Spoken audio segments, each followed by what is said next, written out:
We start the evening meditation with chants of goodwill, because that's the underlying motive for our practice. The desire for happiness, the desire for a true happiness, both for ourselves and for others.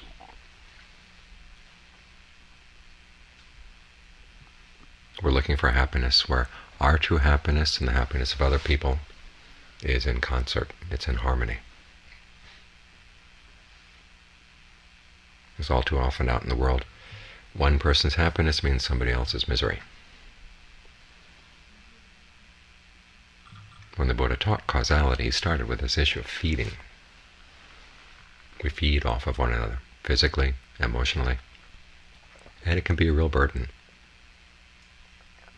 So what we're looking for is a happiness that doesn't need to feed. So we have to look within. Because the nature of the body is it's got to feed. And as for the mind, there's a question, does it have to feed or can it be independent? So we look inside to see.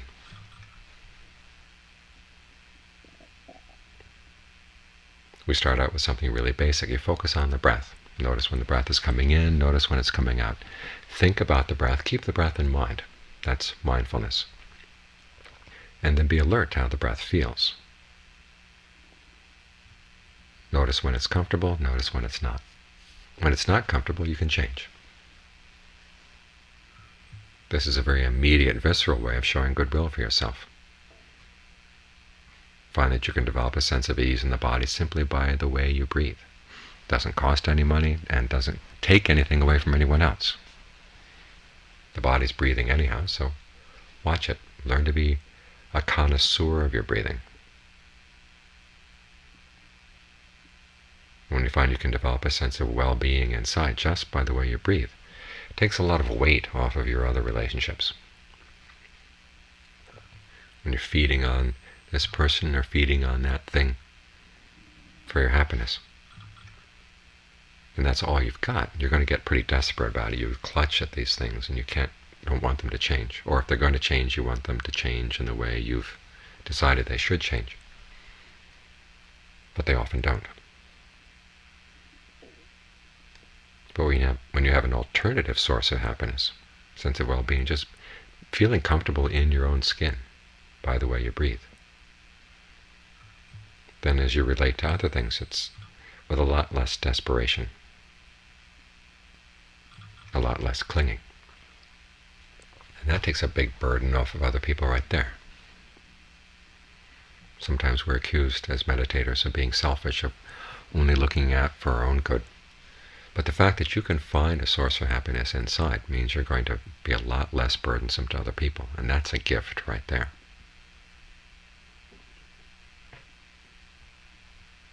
The Buddha's basic insight to happiness is when happiness is true, then working for your own happiness is also working for the happiness of others. And working for their true happiness is working for yours.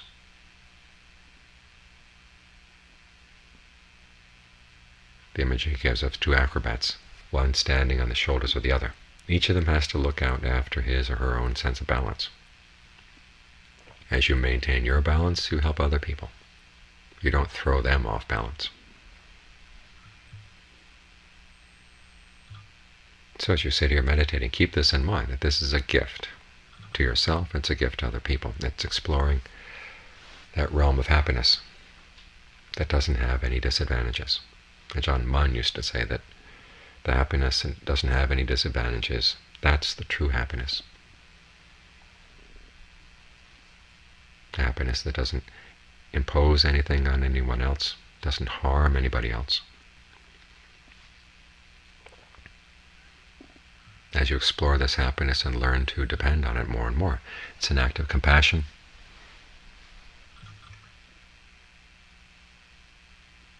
It's an act of wisdom, because this kind of happiness lasts. If your happiness depends on the misery of other people, they're going to try to put it to an end. Or if it depends on anything physical or material, anything social, those things all have to end too. But happiness that comes from within doesn't have to end.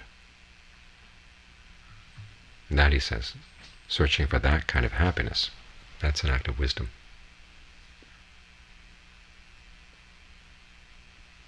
And as you begin to notice how your thoughts, words, and deeds affect yourself and affect other people, then you make up your mind that you're going to act only on the things that really do cause happiness. You're going to try to avoid anything you notice that causes harm.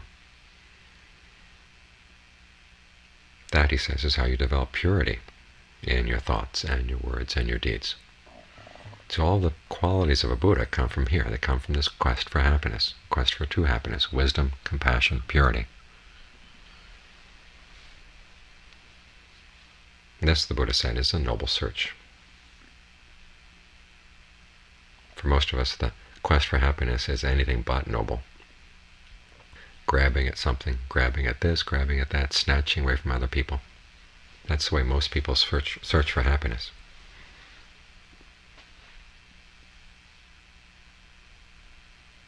It's just like animals. But as the Buddha noticed, if you gain a sense of a happiness that comes from within, that doesn't take anything away from anyone else, that changes the whole equation. The search for that happiness develops all the good qualities you want in the mind.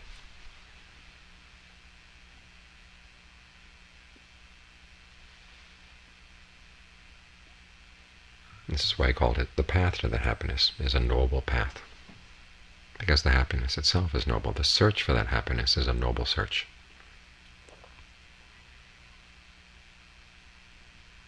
It's a search that gives dignity to your life and gives meaning.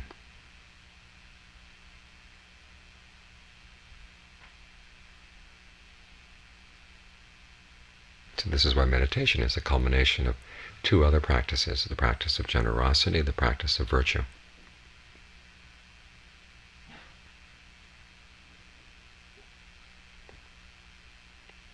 Because the practice of meditation is both virtuous and generous.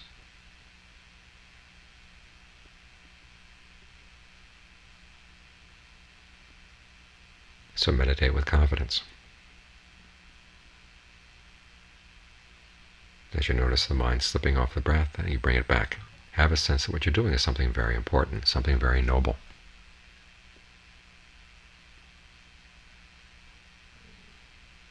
It may not seem like much right now, but as you develop your skills in mindfulness, alertness, concentration, and discernment, you find that they lead to a really special kind of happiness.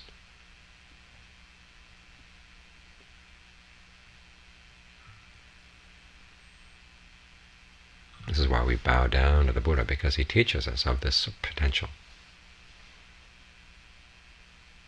He teaches us to respect within ourselves things that really are worthy of respect.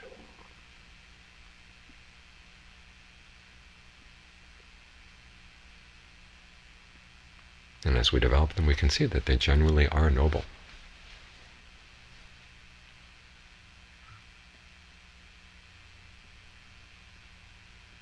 So keep these thoughts in mind as you practice.